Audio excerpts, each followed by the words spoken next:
Thank you for joining CU Bands and Fans podcast. Our podcast is brought to you by Homegrown KIO. Homegrown KIO is on Sunday nights at 7 p.m. It is a stellar show featuring the great songs that have come from bands originating in Champaign-Urbana.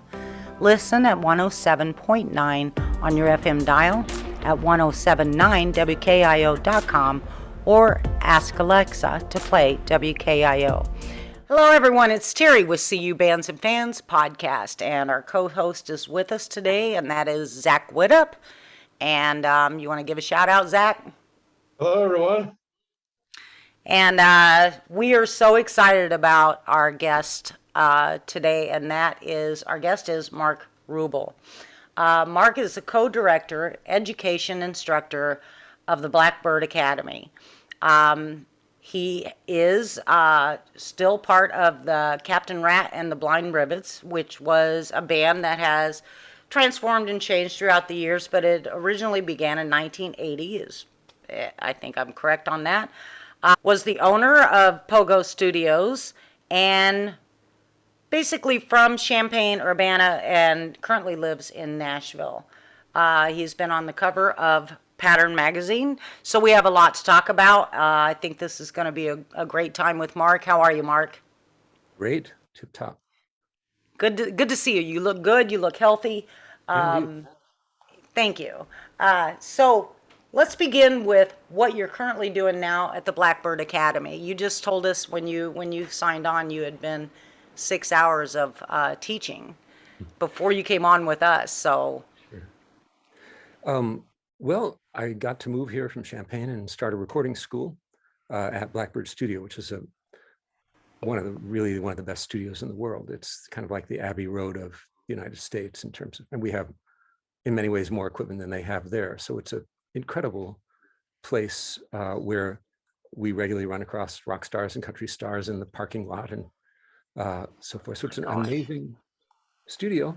And I essentially got to start the dream school that I'd always wanted to see all the time that I was teaching in Champaign and Charleston and Decatur and other places. And we've, along with some other great instructors and a host of people, including pretty much kind of all the royalty of recording. I mean, basically there's not really such a thing as a famous recording engineer, but all the people who are most highly respected in the field have been kind enough to come in and talk with the students and Zoom with the students and mentor the students and so forth. So it's just an unbelievable opportunity, and I get to be one of the instructors. We also have a live school for people who want to learn to do, live sound, PA sound, and all that sort of thing, which is also amazing. And I get to, stand in a room and talk about audio and philosophy and music and play songs and examine them and bring in guests and take them on visits to all these other incredible studios in this neighborhood that we're in. And amazingly, people actually pay attention, act like I know what I'm talking about, which is debatable. and it's just such an incredible experience. I feel so lucky to get to be here. I'm going to say from your education and experience that you definitely do know what you're talking about. I think you're well respected, and the Blackbird Academy it's nationally known, right? Yeah, it's a very different recording school. There are numerous universities and programs that teach recording. I would say it's fair to say that we teach in a very different way. I mean, partly our students it's only a 6-month program, but we really try to put as much information as we can and prepare them as well as we can. And they spend half of their time actually in Blackbird, in the real studios. It's not a fake thing, or they're not just using the name of a famous studio to bring people in, but the students are working hands-on with the other instructors. I'm in the classroom in the same studios that people record here at Blackbird, which includes, everybody, Willie Nelson and Keith Urban and Dolly Parton and Queen and Paul Simon and Kiss and Ed Sheeran and Greta Van Fleet and Buddy Guy and Burt Bacharach, and just, it's sort of crazy who we encounter here. I mean, they're not all coming in to talk with the students, but it's the same studios and the same equipment. And so they do get a very real training. And my job is the other half, which is to try to teach them as much as I can that's as useful to them as possible. So right now we're talking about business and careers and how to establish one and how to run a business. But we just gotten done talking about acoustic design, how you make rooms sound different ways and how you can transform a room inexpensively. And I teach about everything, really, the philosophy and music and aesthetics and psychology and etiquette and electronic signal flow and how everything works and all the effects and acoustical physics. It's a lot. I call it a freeze-dried education. It's a very, very compressed, massive. I was going to say that is a lot to put in 6 months, which is phenomenal. It's mind expanding for them. And we have we can't promise that anyone's going to do great because that's up to them, but we have a very high percentage of people that actually end up, after a certain amount of work and toil and sometimes working for free, which is unfortunately kind of the entry level job in a recording studio. But we have a high percentage of people who end up being great and working in pretty much every big recording studio in America, and we have people overseas and people working for producers and engineers and people who work here at Blackbird and so forth. So yeah, it's an amazing thing to get to be a part of, and it's just phenomenal to be able to teach in a place where we have access to incredible equipment, incredible rooms, but mostly incredible people. This community of Nashville is just astonishing. The amount of talent that's here, the number of players, the number of incredible engineers, producers, and studios. And the best part of it is that it's a true community, very much like Champaign, which we should talk about. But in that people are mutually supportive and that they're very open and they want to share what they know. And so I'm able to ask, for example, Bill Schnee, who recorded Steely Dan's Asia, just appeared in my classroom yesterday. Oh my gosh. He just walks in. I mean, we're friends, but he just walks in, and that's kind of a freak out for the students because he should be on the Mount Rushmore. He is on the Mount Rushmore of recording engineers. And so that sort of thing that we can just walk down the street to the studio of David Kalmusky and Jonathan Kane from Journey, and then we can walk down the street to this guy, Vance Powell, who's an incredible recording engineer who has worked with everybody, from Jack White, he does the Chris Stapleton records, all that. And we just spent all day Friday hanging out with him. So it's kind of hard to express. I mean, I call it the Willy Wonka chocolate factory of audio. And just being able to be a part of that community, a small part of that, and to have people who are so generous and willing to come in and talk with the students, it's astonishing. So if I come down there, can I get a tour? Yes. Oh yeah, that's on my bucket list. Come Definitely. It takes like an hour and a half. It's funny because no kidding. We're in this neighborhood called Berry Hill, Tennessee, which is a sort of unincorporated part of Nashville. It's in the middle of Nashville, but it's its own little city. It's a square mile on a side. And there's something like 65 professional recording studios in this neighborhood, but it looks like a bunch of little houses. And so when you come to Blackbird, it just looks like this little house. It couldn't possibly be a big fancy recording studio, but the complex just goes back behind it for a block and goes a block in either direction. And we've got 10 recording studios and the recording school, the live school is elsewhere. And then we have a tape transfer department. We have technical offices. Yamaha Research and Development is here. There's a plug-in company. There's a video company. There are producers' offices. A producer who's produces Alison Krauss and Willie Nelson has an office here. And it's just a little community. And that's just Blackbird. And we go across the street, and then Universal Music Group has 10 studios or so over there. The studio, I don't know if you can see much of it, but I'm in Studio C, which is a kind of famous place where there are sticks on all the walls of different lengths. Yeah, I can see that. Yeah.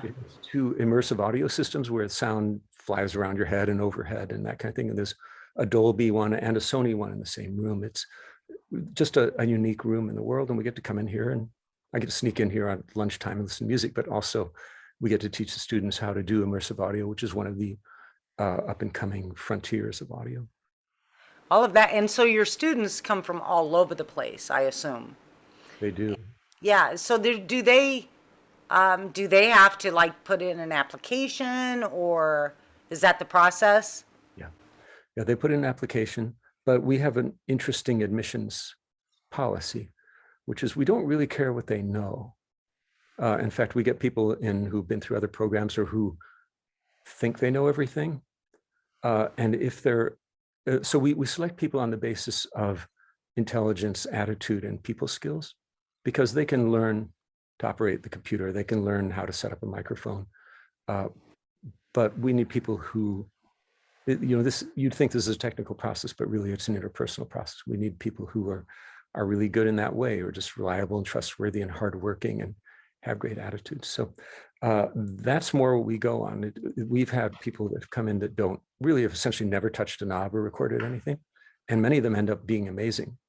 With some of the people that have been through other programs, we have to spend a lot of time sort of unlearning them and what's important and in our eyes and that sort of thing. So, I mean, there are quite a few great recording programs in the world. And I think one of the things that's wonderful about audio education in general is that it's not standardized, that every program kind of has a different personality and a different approach. And so people that are into what we're into, which is kind of the real deal, we're trying to be the antidote to a lot of places that are just churning people through and on an assembly line. And we have small classes, the maximum number is 22.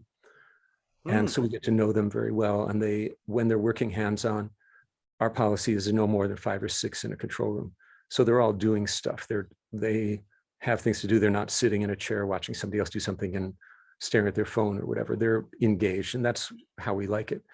And then we also use our classrooms as labs, so they can come in the evenings and just record themselves and each other and bring, we're in Nashville, so you just haul musicians in from anywhere. You basically go out on the street and yell, "Hey, I need a drummer," and then you have 6 drummers clamoring at the door. And so we can, we just want them to get in and record and make mistakes and learn and interact with people. And it's amazing how it works. I can't overemphasize how lucky I feel to be a part of this, and what an amazing experience it is. I've loved education, and this is my 37th year of teaching. I was 7 years old when I started. Good. Okay. But I mean, it's just such a wonderful thing to get to hopefully be a little bit of an influence on someone and teach someone something, and then to see them do well and get to do what everyone here has gotten to do, which is to do what we love for a living.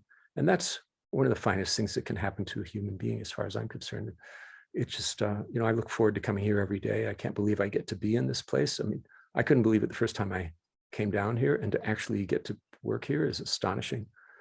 And we also have a really great house and a recording studio here. So what I say is, in the morning I sort of drive to Blackbird and I go, "Wow, I can't believe I get to be here." And then at the end of the day, I drive home and I go, "Wow, I can't believe I get to be here." And then the next morning, "Oh, I can't believe it." And that's basically how it's been for the last 9 years. So you've been there for 9 years. Yeah, amazingly. So what was your first day like in your head? I mean, in your head had to have been different than what you were trying to, or how you were expressing or behaving. In your head, you had to have been going, "Oh my God." Well, there was that, but I had been building this program in my head for decades.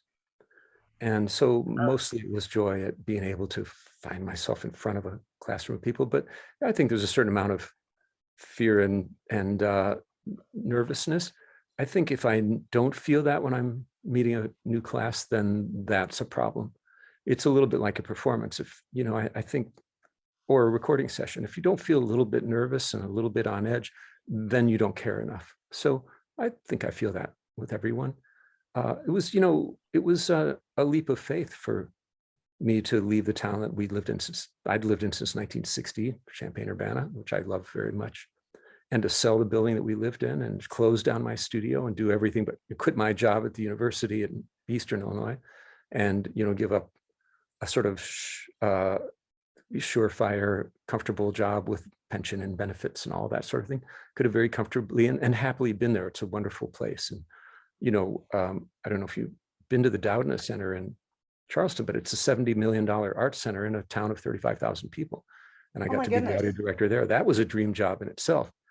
So it was definitely a leap of faith to give all that up and move to this town where I knew a few people and just start on a new project in a new place. But I certainly would have regretted if I hadn't done it.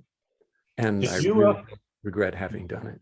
did you create Blackbird Academy, or was it something you joined in on that was already there? I created most of it.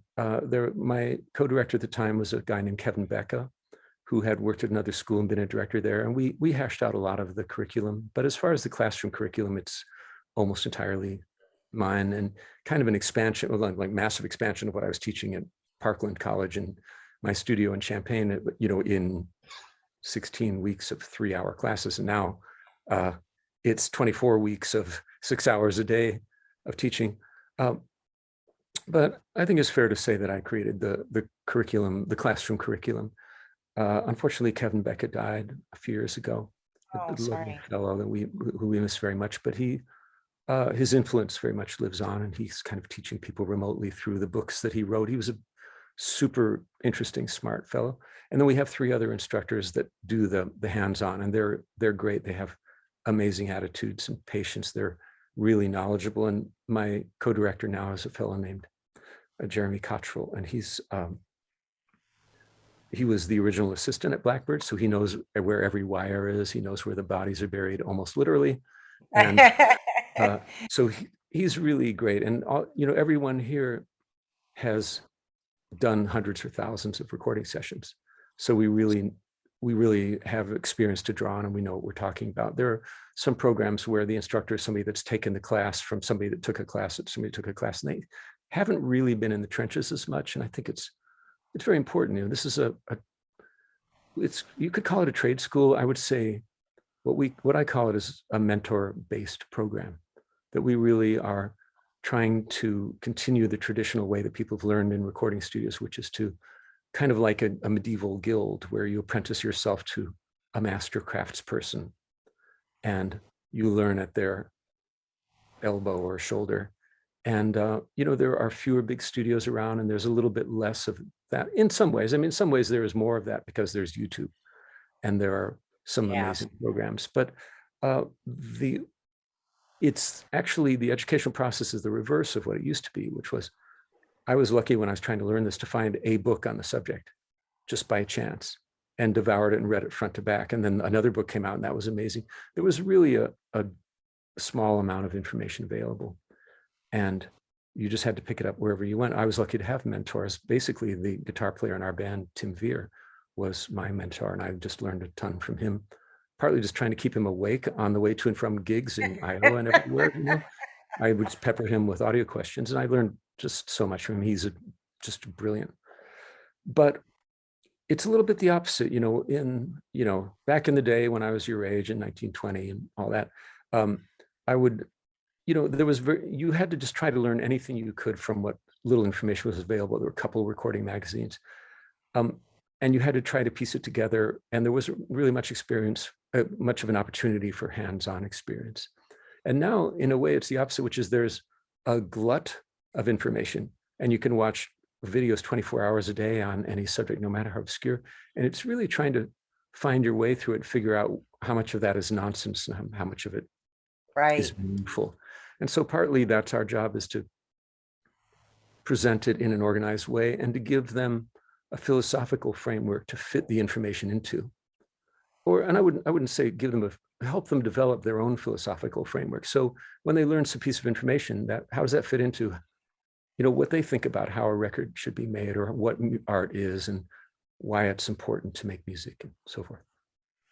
So, because so much has changed, truly, with how you record and how you, I mean, so much. But I think it's excelled, and I think it's probably better now. Would you say? Absolutely. Yeah.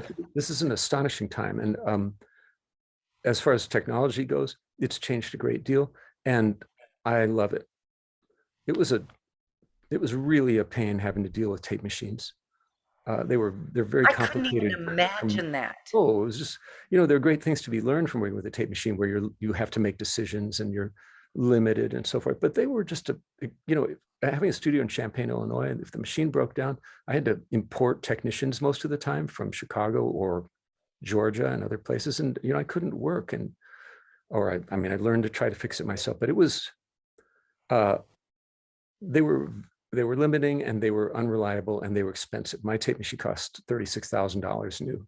I didn't buy it new, but the technology is available now. The computer recording, the availability of the technology, all of that is wonderful. And I don't see it as a cheapening of the process, and I don't think it's a bad thing that more people are going to make music, or even if I or some other old curmudgeonly dude doesn't think it's good music, it doesn't matter. I think it's fantastic that we have this democratization where anybody can make a recording and anybody can make a record, but that everybody can also take a photo.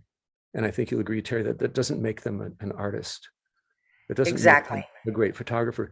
So I think that the technology has changed, and that's for the better.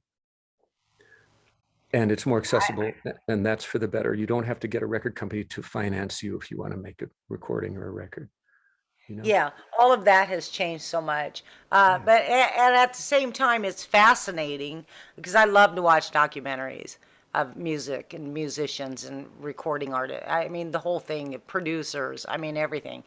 I soak that stuff up because it's so fascinating. And it's changed, obviously, dramatically. I mean, you can record yourself now and, and throw it out there online digitally. So how do you feel about obviously you're probably okay with it, but like the digital platforms of how they sell the music, how they even are heard, because a lot of the downloads are free. Mm-hmm. Let me make another point, and then I'll answer your question, if that's Okay. okay. The way that we make records has changed, but the way that we make art goes back thousands of years. What it really means, and how somebody tells a story, that goes back to the Odyssey, as far as I'm concerned. In fact, I think one of the best things somebody could study who wants to make records would be mythology, because that is age-old storytelling, and that's what you're telling a story if you take a photograph, you're telling a story if you make a movie, you're telling a story if you record a song or write a song. So the methods and the technologies always change, but the essence of what we're doing, I think, doesn't. And that's an important part of, I think, what we're here for as a school, is to help them find their way and be able to recognize greatness in art.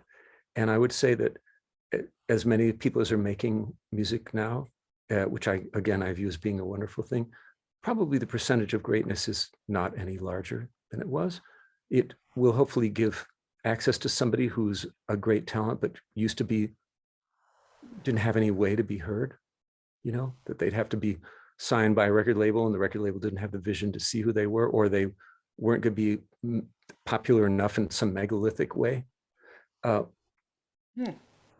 So Well I said. think, so I think that just the fact that there can be somebody in a basement or a country anywhere in the world that can reach their people and put their music out.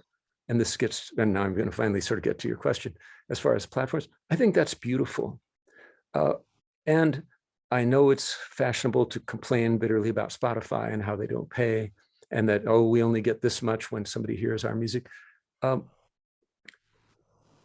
I think a couple of things about that. So first of all, Spotify and Bandcamp and YouTube and those kinds of things, they are essentially the modern version of radio. And if we can put our music out there and anyone in the world can hear it, and that's something that we didn't have access to in the past, because we didn't have the funds to bribe a radio music programmer, which is literally how stuff used to get on the radio. And when you're living in a world of 40 artists are allowed to be popular at one time, and if you're not the lowest common denominator megalithic artist that's competing with Elton John or whatever, you're just not going to be heard. I think it's much better now.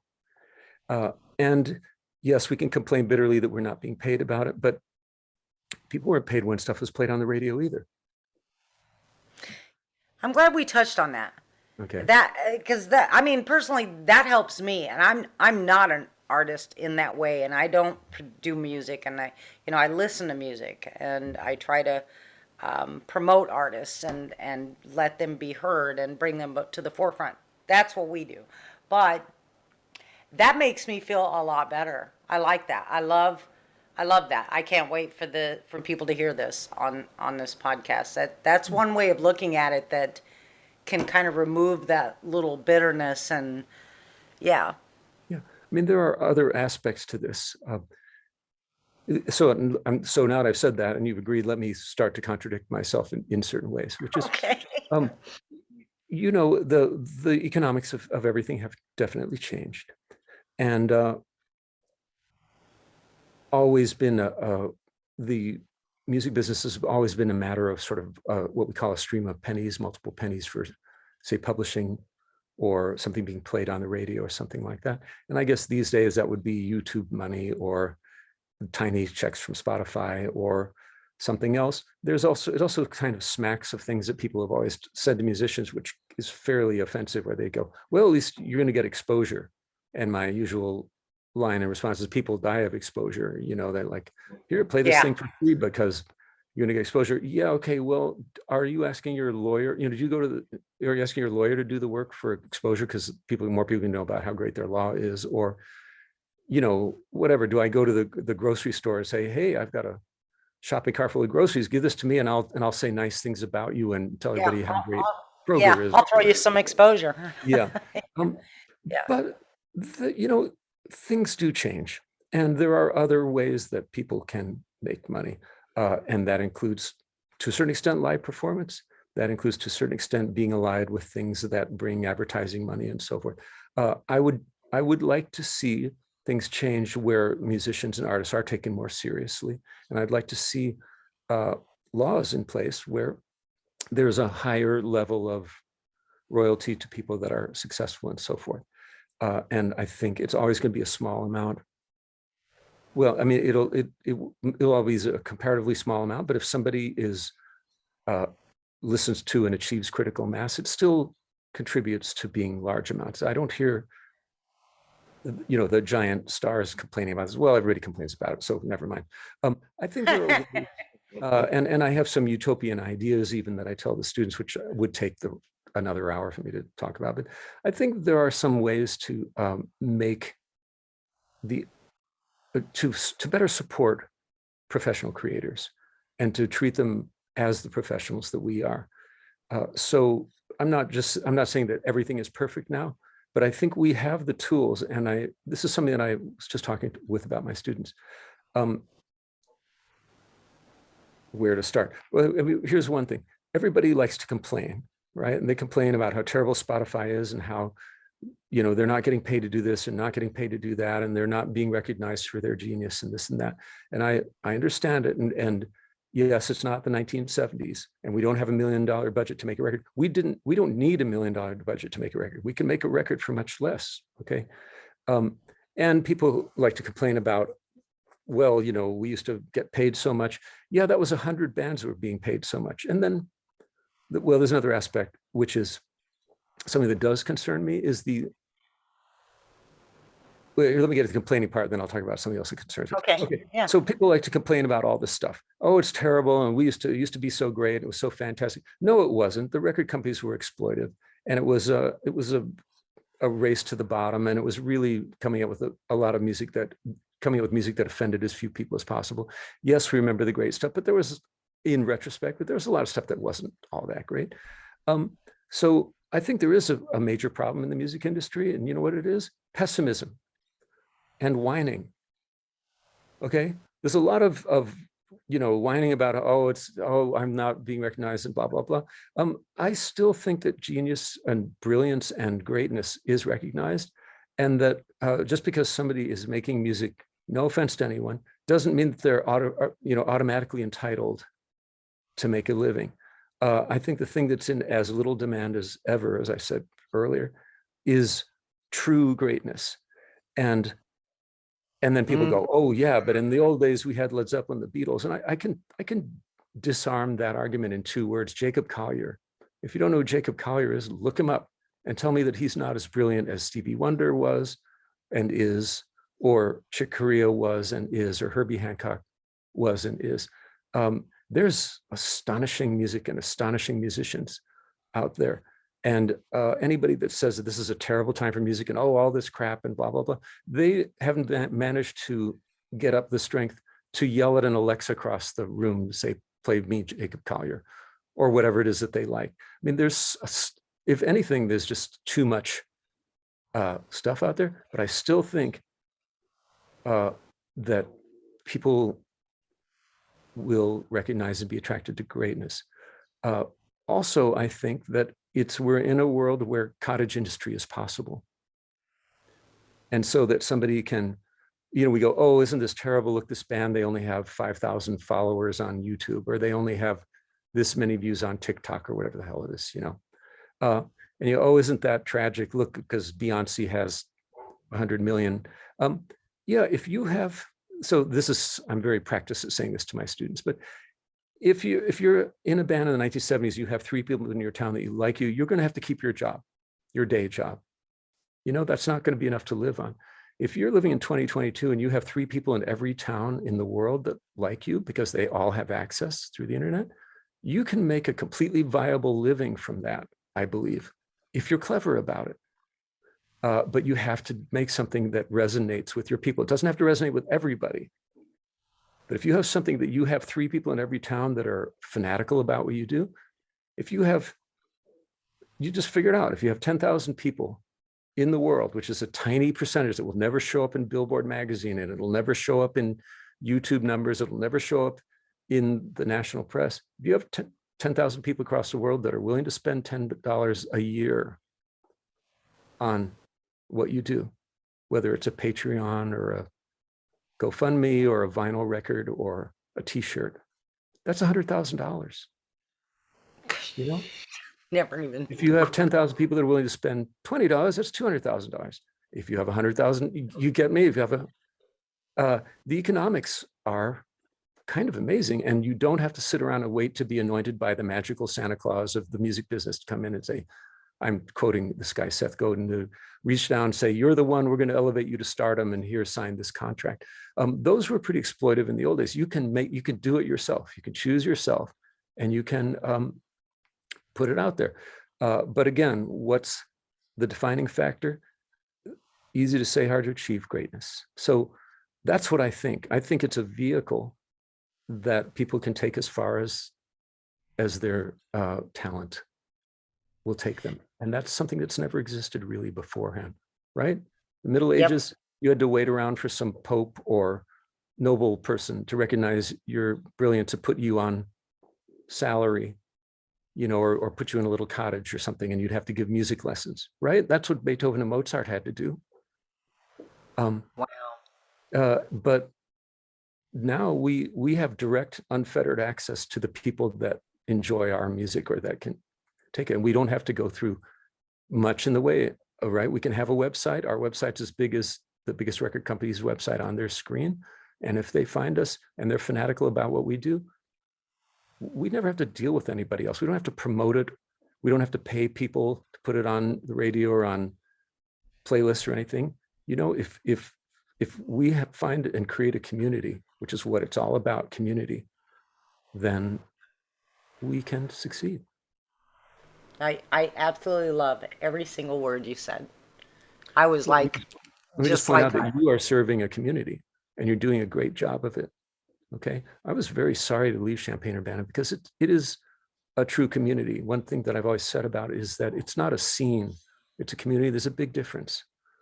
There are a lot of places even where there is a lot of music, or recording studios where it's not cooperative, it's not friendly, it's not everybody working together to better everything. Champaign is that way, and Nashville is that way. And so I just want to say I appreciate what you do for the community. Thank you. Oh, thank you. So let's talk about Pogo Studios then, which is because I have heard so much and so many great stories. So I've always wanted to talk to you about Pogo Studios. I don't recall. It was in Urbana, right? Was it in Urbana? Started in Urbana, moved to Champaign. Oh, moved to okay. Is that why it was on Taylor? On Taylor and downtown Champaign. Okay, which they just had a street fest on Taylor. Yeah, that's so funny because we were essentially the only business on Taylor Street. Well, actually, I guess no, down where the Blind Pig or whatever it's called now, Cowboy Monkey. It's probably Yeah, something different now. yeah. No, But it's yeah. yeah, but yeah, I mean, we took up half of the one block of Taylor Street at the time. So when you were you started in Urbana though, right? Mhm. East Urbana? Yep. Where at? Off of Washington? Uh, oh boy, I can't believe I've forgotten the address. Seven. Oh wow, I can't believe I've forgotten the address. But it was 7 something West Clark. It was a corner of Clark and Busey, the northeast corner of Clark and Busey. So I just graduated from college with a weird degree and was playing in rock bands. Uh, no idea what I was going to do. I thought I was going to go into the Foreign Service, the diplomatic corps, and I was accepted to law school. I was all set to go to law school. Oh I was my working goodness. for the Champaign County Arts Council, and we had another arts council not-for-profit I was running when I was 21 years old. Had 15 employees. Long story. Oh my I had no gosh. idea what I was going to do. Really, I worked at this booking agency called Blytham Limited, which was a major force in Champaign. It was, Irving Azoff and Bob Nutt, who then, Irving moved to California and became the manager of everyone, right? Van Halen and Shakira and Linda Ronstadt and Steely Dan and, Amazing stuff. the Eagles, and I'm missing people. That was an education. But there I was, I had no idea what I was going to do. I mean, I barely escaped being, my original plan was to be a motocross racer because that's what I used to do, which I would have been probably dead by now, or at least had artificial everything. Yes, Knees and broken hips. bones. That was, yeah, probably not a great career plan.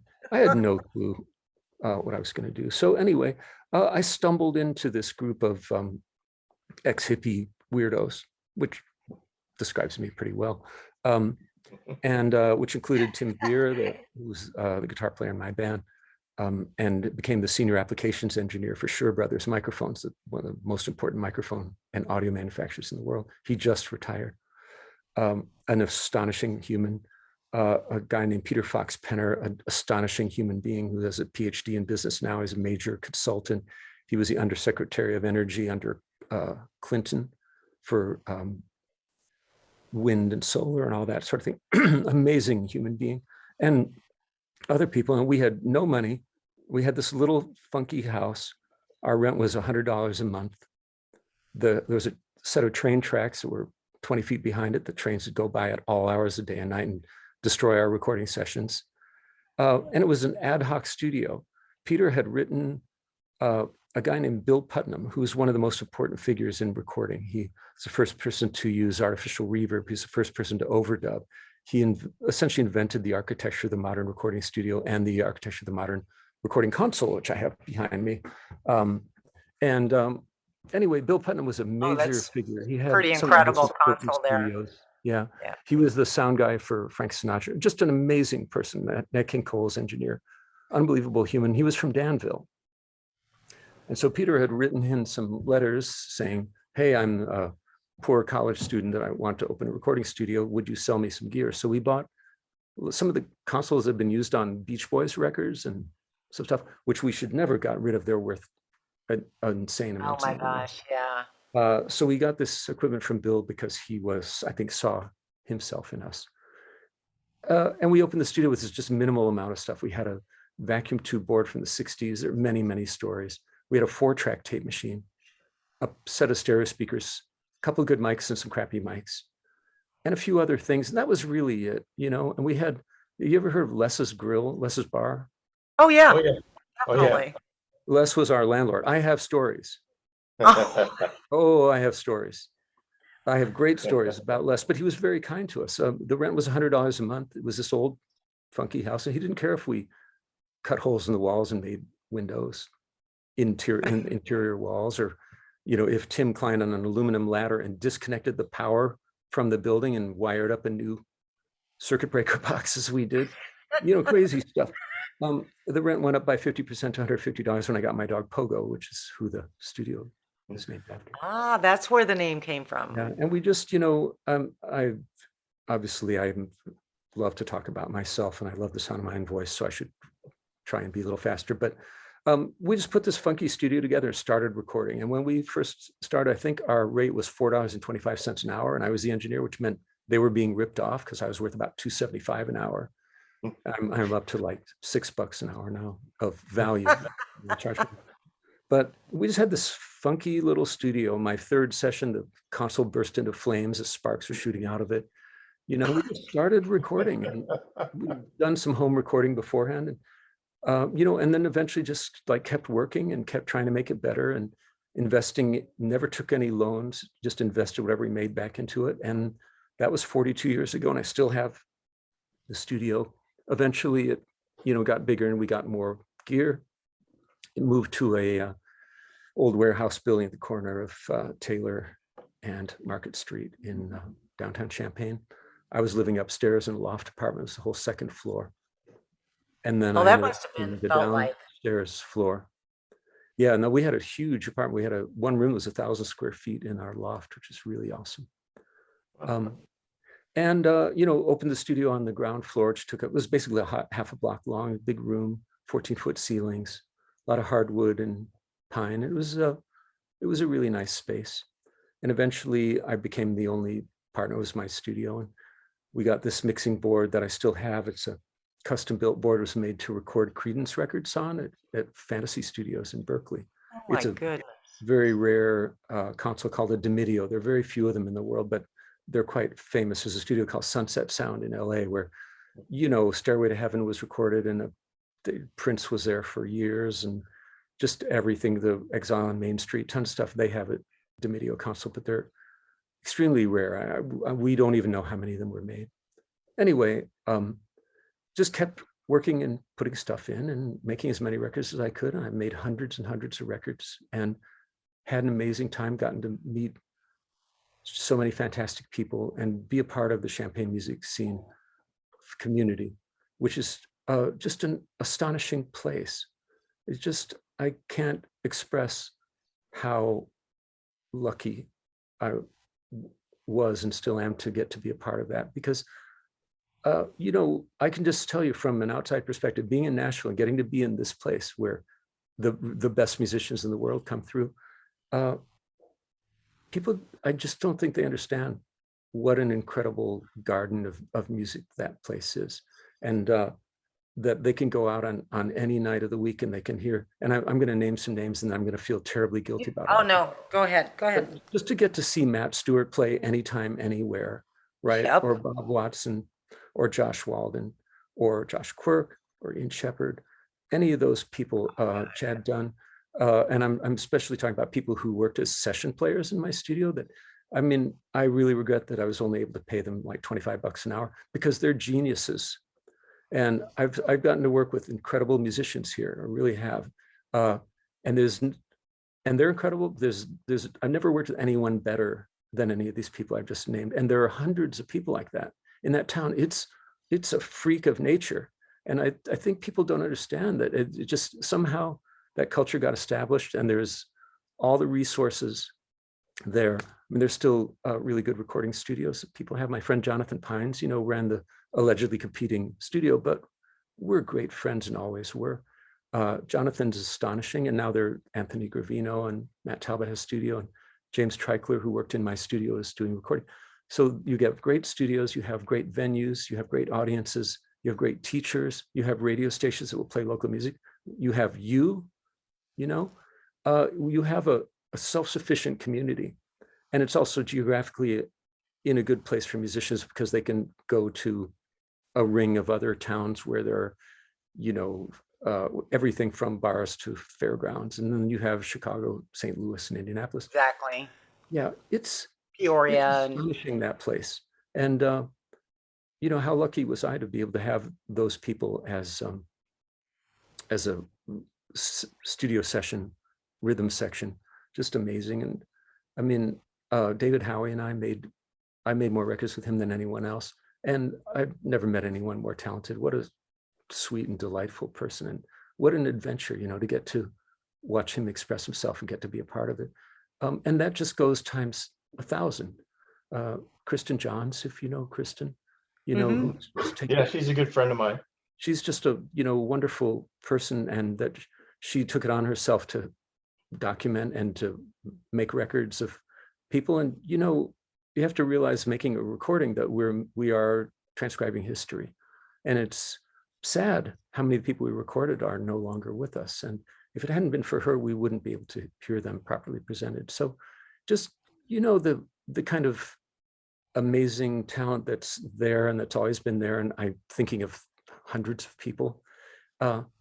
And then the amount of fresh blood that comes through just from the university. What an astonishing place. I do miss it, even though I'm here. I do miss it. So anyway, that was Pogo. It was, you know, a place where a lot of great moments happened and we were able to capture them. Yeah, which is like so, you know, like what you were saying about this community. It's so rich in talent, and I think that if you're not aware of it and you haven't experienced it, you have no idea of the depth. It's pretty depthy, and that's what when I began to do what we're doing, I found myself in the first probably 6 months going, this is kind of overwhelming because this is going to take more than a Facebook page, because I can't get this out there enough. I can't express this enough. And I don't know how to get this, you know, out there enough. I mean, that was just the feeling of, I want this all out there and to be heard and to be noticed, that this community is really deep in talent. All kinds of talent, all different genres, it's amazing. Yeah, it is. And it's heartwarming to see, and interesting and rare to see that you'll see the same people playing totally different genres on different nights. Yeah. And all these people are just so multi-talented. And then it's also really beautiful that when you go to a show in Champaign-Urbana, half the audience is other musicians. And they're not that's huge. And they're not there as snarkily going, oh, I can do that, and you know, or you know, trying to compete with other people. They really do support each other, and that's an amazing culture. And I think it's also just a continuation of a culture that we inherited and that I think is still going on. It's amazing. It's beautiful. It's also really funny because I've been through about 10 cycles of people going, oh, all the bands are breaking up and now music is terrible and everything's going downhill in Champaign. That's usually when I rub my hands gleefully and go, okay, that means new things are brewing and new things are germinating, and I can't wait for the next crop of fantastic music to, you know. Yeah, and we've had quite a, you know, COVID like put everybody kind of, I don't know, in the position that it put everybody in, but a lot of bands and musicians and new bands that were just coming up, and they had booked some gigs and all that, but it was like, you know, you can't play those now. So they went to the studio and they focused on original music and writing and, you know, bringing out their own music and practicing and that. So now that we're freer, you know, I mean, they are in their 20s, you know, and now they're out playing what they had spent that year or two working on, and they sound fantastic. It kind of, you know, I mean, there was a blessing in disguise, I guess, and a lot of bands came back with change, you know, members changed, and some bands just were done, you know, they're just done. But I think the biggest problem that we have here, and everybody tends to agree, is that the venues that host live music have lessened. So we have a lot more musicians and music than we do places to play. Mm-hmm. Yeah, I understand. But I'll say that in a historic time as such as we've been through, that's when we need art and artists. It's up to us to try to help people through and to try to help people process and try to help people find joy.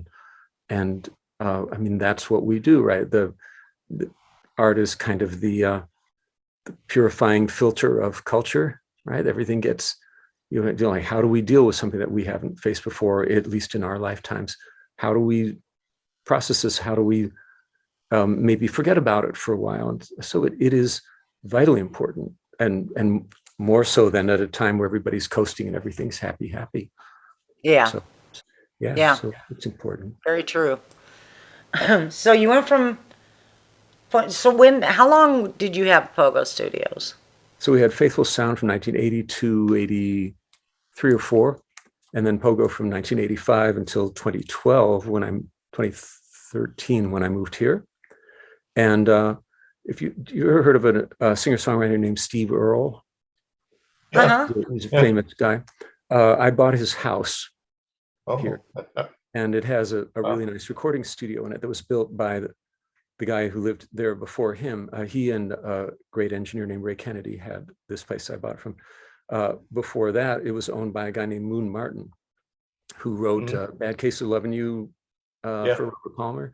He was a great Oklahoma-based songwriter, unfortunately passed away a year or two ago. So Pogo lives. It's in my backyard, and we live on 3 acres. So there's this really cool studio. It was built from the ground up. It's eerily shaped like Pogo was in Champaign. I mean, it's kind of like the same place, only with more booths soundproof booths you can isolate things in. And it's really cool. I've got all the gear in there plus more. I had it up and running for a while. At the moment, it isn't open because I'm writing a book on top of all the other stuff that I'm doing, because I'm not busy enough. And so I'm turning down recording work, and I have my studio shut down until I get this book done, and probably sometime next year. So do tell, what's the book about? It's a history of American recording studios of the 1960s and 70s, which is Oh my gosh. just period of recording. I mean, arguably, despite what I said about grumpy old people and so forth, I mean, there was an immense amount of incredible music that people will listen to forever that was made in the 60s and 70s. And it was kind of the golden era of recording studios. And there were hundreds of great studios in America. And so there's already a book out called The Great British Recording Studios, which is about Abbey Road and Trident Studios and all these British studios. And I'm writing the American sequel. So it's all about, well, hundreds of studios. I'm desperately trying to condense it down into 100,000 words and a bunch of pictures. But, you know, if you can imagine, it's the history of Capitol Records and the Tower and Motown and all the studios in Nashville and San Francisco and Muscle Shoals and all the New York studios and the Record Plant, Electric Lady and Criteria Studios. It just and a really long list and a bunch of great stories. And it's lovely because I'm very interested in the history of all this, and partly because of where I am, and partly because I'm just willing to contact anybody. I get to talk to all the surviving people who made records in those days, and it's been incredible. I've gotten to get a lot of cool stories and a lot of information. It's going to be very geeky and nerdy, and there'll be a lot of stuff people skip over. They had this console and they had these microphones. Some people won't care about that, but there's some really good, funny, and amazing stories because there's a lot of extreme stuff that went on during that period. Oh, I can't. Oh, well, okay. So when this is published, we want a signed copy. Definitely. Okay, no worries. Yeah, definitely. See, I knew you would be so fascinating to talk to. I was like, I just knew it. Just see, there's another thing we just didn't know. You were working on a book. When did you begin that? Up 3.5 years ago. Oh, Originally, I thought I was going to get it done in a year. It's a lot of work, and it's an endless kind of expanding, series of rabbit holes that I'm have a hard time not diving down every one of them. And yeah, I would too. I understand that. And then the research and all that kind of stuff. It's very time consuming, but I'm glad you're doing it. I think it'll be fantastic. Oh, we'll see. I hope so. Yeah. But I teaching is my main commitment. I really love this place, and I really love the students, and I really am so grateful to be a part of this, and love everybody that works here at Blackbird. So that has to be my first priority. But the book is really important. I'm trying to spend as much time as I can. But meanwhile, I've been in this same silly rock and roll band for 42 years, and we're playing a fair amount over the summer. So that, takes me driving 6 or 7 hours to Illinois, playing a show, and then driving 6 or 7 hours back, which eats up weekends. And I do various other work too. I still do a little bit of mixing and recording work for some people. And I'm not doing much of it these days, but I work as a expert witness and forensic audio expert. So I do testify in trials and, copyright trials and criminal trials and stuff like that. That's another sideline. Yeah, So- that's a whole, I mean, we could go for, oh my Yeah, gosh, good okay. stories. Let's get, my goodness. Absolutely, you are a very fascinating person. So let's get to that band, which is That called band. Captain Rat and the Blind Rivets. Yeah, that band. Where did that name come from? It's a long, boring story. We've tried to make up some convincing, entertaining sounding lies, but there was a version of this band that goes back to the 70s. In fact, there was a version of this band that I heard play in 1970. So that would be 52 years now that I think about it. So I heard them when I went to uni high, and they played the Howdy Hop. Oh, no kidding. Yeah, and that was one reason I became a bass player, was because I really thought it was cool how the bass sounded. And then that was when I took up playing bass in 1970. I also like to tell the story. I saw them play at one of the dance marathons, and I thought, this is the worst band I've ever heard in my entire life. I remember those dance marathons. Yeah. And then in 1980, Tim was part of this, was part of this studio that we put together. And they decided they were going to get the band back together to, I'll tell you this story. This is one of my Captain Rat stories, Captain Rat and the Blind Rivets stories. So we booked, actually, I wasn't there for this first show, and then I came on the second show. But anyway, the band was booked to play the intramural pool at the U of I, the IMPE, as a scam to get free pool passes for the summer. And so they put a version, they didn't call it Captain Rat and the Blind Rivets. It was called Summer Schlock, which means junk. And the idea was to play a bunch of 50s, 60s junk, trashy rock and rolls, all songs that had the word summer in it, or in the song or in the title, as a scam to get free pool passes, or as a way to get free pool passes for the summer. So they played the show, which culminated in Tim skateboarding off the high dive with his electric guitar into the deep end of the pool. They kind of neglected to mention this to the lifeguards, who then scrambled and dived in because they thought he was being electrocuted. Minor pro tip: if you think somebody's being electrocuted in a pool, don't jump in. Okay. Jump in, right? Yeah. So the end result was we were all banned from the IMP pool. So that backfired completely.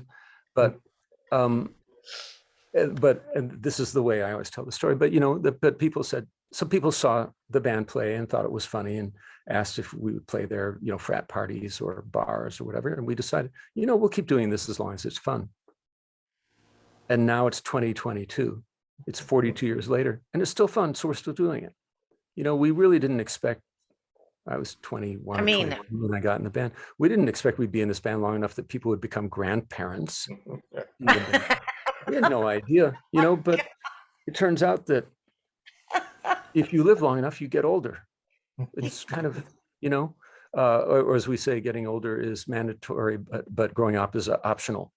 And so, if you're going to get older, getting older in a rock and roll band is kind of a fun way to do it. We're not good, and we never have been, and we don't really care, right? And people have always made fun of us, other musicians, and we just don't care. We're not there to be good or not make mistakes. We're not there to be smooth and polished and that kind of thing. We're really one step removed from a punk rock band, as far as I'm concerned. Basically, we're sort of anarchists and surrealists. I know it seems like family fun and that kind of thing, but we play it like we mean it. I'm very proud of this band because we are a rock and roll band. We actually play with energy and conviction. And if we make mistakes and we play, we play a bunch of thrashy 3-chord rock and roll, and we happen to love that, and we do it to entertain ourselves, and because we feel that energy as a unit, and we really are a unit. We are friends and comrades, and we've been through this for a long time. Our new drummer joined us in 1987, Jeff. He's Oh the my new guy. gosh. Yeah. Um, we are in this thing, and we aren't slacking. So I'm really proud of this band. I think that, we just realize what we're there to do, which is not to look cool.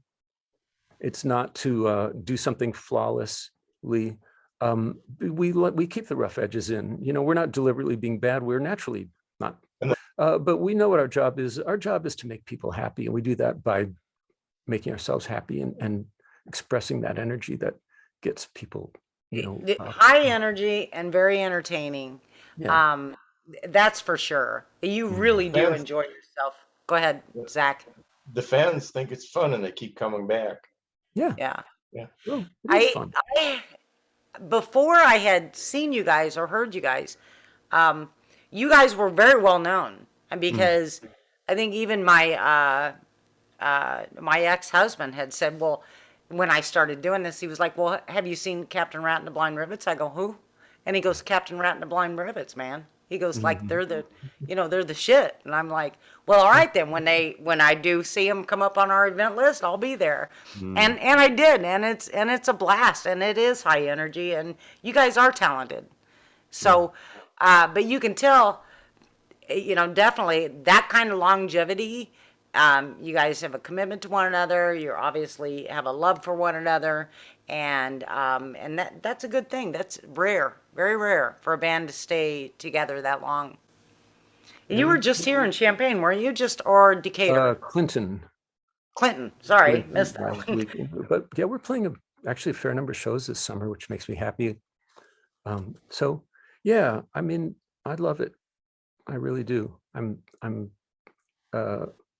really like getting to be with those guys, and I feel like, a rock and roll band is basically sort of like a bunch of pirates, and as far as I'm concerned, we're just sort of out on the bounding main together. I mean, it's a little less crazy than it used to be when you're being chased by Dobermans or people with shotguns or whatever, but we still, we have adventures, and we still get to generate stories, and I love that. It is, it's odd to be old and be in a rock band. It's pretty funny when, you meet some young person. Oh, you're in Captain Rat and the Blind Rivets? Why, yes, I am. Oh, my grandfather really likes you. Oh, I okay. know. It's like, Okay, whatever. But yeah, I love it. I really do. yeah, dealing with, I think so. Like, has the age thing slowed you down at all? Because you're pretty active when you're on that stage, and you're changing, kind of like, I guess I would say costumes. I don't know what else. Kind of like, the Brat Pack. Like, there's always these, constant props and things going on. I don't know. Maybe. I mean, we probably can't hit as high notes as we used to. But I don't think so. I think if we lose our energy and we just turn into sort of a mild, meek thing where we're tapping away, then it's time to pack it in. Yeah. As long as we play it like we mean it, and we are able to attack it ferociously as we generally do, it's the kind of thing, like, if you do it right, you get more energy from it than you put into it. So it's like, I'm not exhausted at the end of a show, even though we play 90-minute sets. And we don't stop between songs. I mean, we just play for 90 minutes and it's go, go, go. And generally I might crash an hour later, but I'm exhilarated, and I've also somehow, like, I know it's a great gig when I can't remember it. And by the way, I don't drink or do any substances or anything like that. But I know it's been a great show when somebody goes, "Oh, it was really funny when you did this thing, you said that thing," and I go, "Oh, did I? Yeah. Wasn't I there?" You Yeah, just naturally did it. yeah, it's Yeah. just sort of transcendental, and you get carried away by it, which I mean, that's what music should be, right?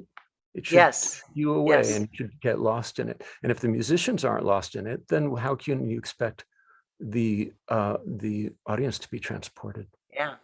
And the audience, they love it. They just love it.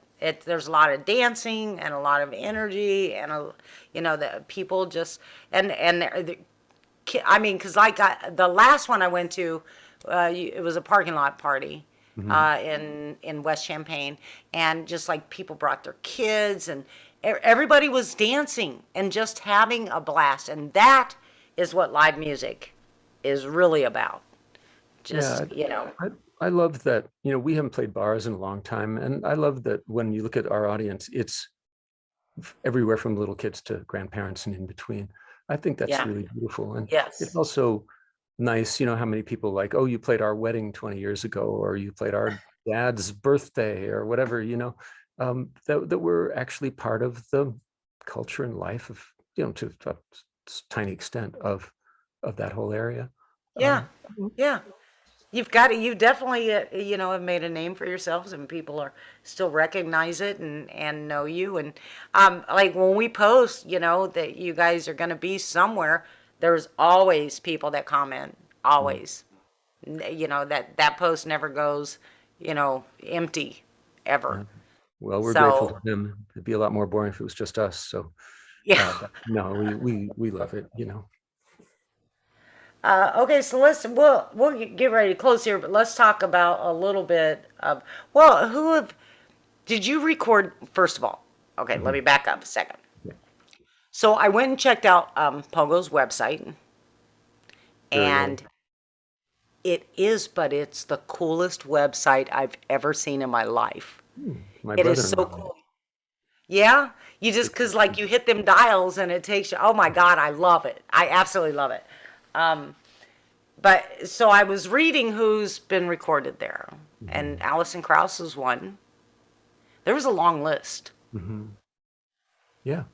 Well, I didn't record any Alison Krauss records. I got to record with her when she was very young. In fact, when I was at the Arts Council, her dad was our landlord, and I would have her and her mother go around when she was like 12 and play for people in the old folks' homes and prisons Ah, and stuff like that, yeah. because our landlord had this daughter who played fiddle a little bit. So I recorded her a few times at Pogo, and I don't think ever at Faithful, but I don't mean to claim that I mean, I'd like to say I'm responsible for all her Grammys and everything she's done, but it's just kind of Yeah, no, lucky to yeah, get to work with her yeah. and It, some other people. I mean, you know, I've done a few sort of major label things and a few big artists, but I will say, and I don't, well, I just want to say honestly that really the most important sessions I've ever done are with bands that no one will ever hear.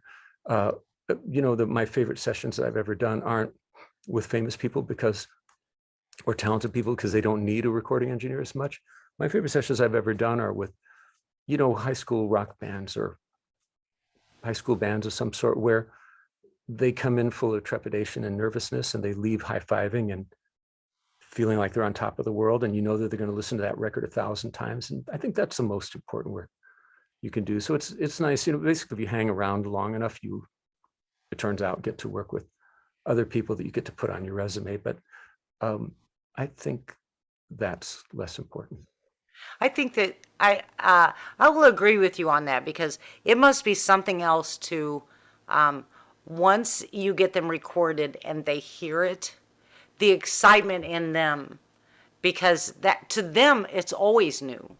To you, you've been doing this a while, so you know what the outcome is and what to expect. But for them to hear themselves, and for you to, see them experience that recording and knowing that it's, high quality and everything's got to be, that's got to be really satisfying. Yeah, to make it smooth for them and to make them, yeah. And I think it's the same way, whether it's the band or making a record with somebody or teaching. I think a big part of it is never getting jaded and having a love and enthusiasm for it, and to never lose connection with why we do what we do. I think that's vitally important. The students, we could teach them a bunch of specifics, but if we act bored or cynical, that's not, or try to crush their dreams or something like that, or that then we're not doing it properly. And the same way in the band, if we stand up there and sneer and stare at our shoes and look like we have toothaches, I mean, that's fine. There's certain bands it works for, but we're more enthusiastic than anyone. And we're not faking it. We really love it and we really are excited about it. And I feel the same way in a recording session. If I ever get to the point where it's like, oh, I have to go into studio and I have to sit at this console and do this thing, then it's time to stop, Yeah, yeah. but I never lose the joy of being part of a creative process. Yeah, I love that. This has been thank you so much for being on our podcast, and I, you are truly fascinating. I could go even more in depth on so many subjects, but we don't have the time for that. So we'll have to have you back after you publish your book. That'd be fun. That's what we'll Yeah. do. Cool. I Yeah, can tell you def- stories. Yeah, Sounds fun. definitely. So when do you have anything booked in Champaign coming up? Because I know you were just here, but Yeah, I think our next gigs are in June sometime. We're playing, oh boy, we're playing somewhere in Danville. oh, And great. then we're playing at the Ford County Fair, where you appeared for many decades in Melvin, Illinois. We have many stories, and that's really fun. Usually there's a tractor pull, and Yeah, uh, I love county so, fairs. Love yeah, them. me too. It's Americana, and Yeah. it's entertainment. So yeah, we're playing a number of shows around, and both private and public. I guess we have Captain Rat and the blindrivets.com, where we have our calendar. So that's a good place to find it and look for it on CU Bands and Fans. Am I right? Yes, Yeah. yes, you're right. Yeah. Okay, and we will post links with this podcast as well to the Blackbird Academy, and Captain Rat and the Blind Rivets, and I think that's it. That covers, where people could find you and locate you. Yeah. Um, The Pogo will rise again. I'll be making records there. oh my God. Not for another year or so. I see. I'm so intrigued with that. I've been intrigued this entire interview. I don't know if you've noticed or not, but I'm like, I've been jaw dropped a lot. I'm just like, huh? What? Yeah. We could go. It's all nonsense. I just made all that stuff up to sound impressive. This is like a fake backdrop behind me. I'm not actually even Mark Rubel. I'm just some guy that wandered in. I thought it'd be funny. It's a practical joke.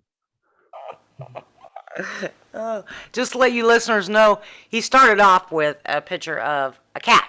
That's when he came on the podcast. That's what we see. This white cat. Serious Oh, cat. yeah. Look So at Mark those had us eyes. laughing. They follow you around the room. He looks so intense. There's a He kind of just looks resemblance, don't you think? Yeah. the hair. Yep, definitely. Well, it has been a great pleasure, Mark. And so hang on after we get done recording. We'll have a small conversation. But thank you so much for being on our podcast, and we look forward Thank to you. seeing you in Champaign in June. Peace and love. Yeah. Good night.